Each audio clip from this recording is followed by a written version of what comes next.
안녕하세요. 로큐멘터리의 남성태 변호사입니다. 오늘부터는 그 사연을 소개시켜 드리고요. 그 다음에 사연자분의 사연과 관련돼서 좀 얘기를 나눠보려고 하는데요.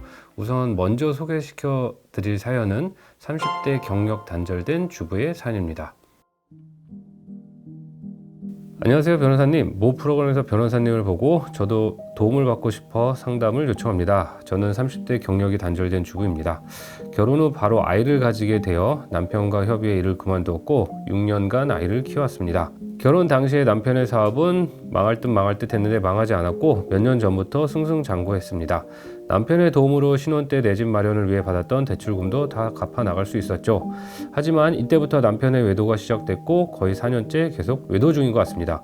남편에게 이럴 거면 이혼하자고 했지만 이혼은 절대 싫다고 하고, 그렇게 이혼을 원한다면 위자료도 재산분할도 해줄 수 없고, 제가 경력이 단절되었으니 애들 키울 능력도 안 된다며 아이를 놓고 몸만 나가라고 하고 있습니다. 지금 당장은 제가 경제력이 없지만 아르바이트라도 구해서 아이만큼은 꼭 제가 키우고 싶은데요. 이런 경우는 어떻게 해야 하나요? 이렇게 사연을 보내주셨는데요.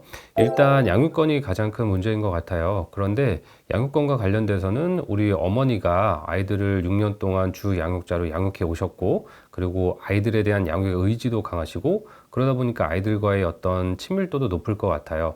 그 남편은 그 경제력을 문제 삼고 있는데, 사실은 이런 부분은 양육비로 일정 부분 보조를 받을 수 있고, 그리고 이제 아내분도 이제 일을 하셔서 그 경제력을 채워 나간다라고 하면 그렇게 크게 문제가 되지 않을 것 같습니다. 그래서 이혼 소송을 한다 하더라도 양육권은 확보하실 수 있을 거로 보여요. 그리고 남편이 지금 현재는 이혼을 원치 않는데 그 외도한 배우자이기 때문에 이건 법률상 규정이 돼 있는 사유거든요. 재판상 이혼 사유이기 때문에 이혼 소송을 하신다면 이혼은 당연히 되실 걸로 보이고요. 그리고 지금 보니까 외도 기간이 한 4년 정도로 굉장히 길어요. 그래서 통상적인 경우보다 위자료를 조금 더 많이 받으실 수 있을 것 같고, 그래서 한 2천만 원 정도 이상은 받으실 수 있을 것 같습니다.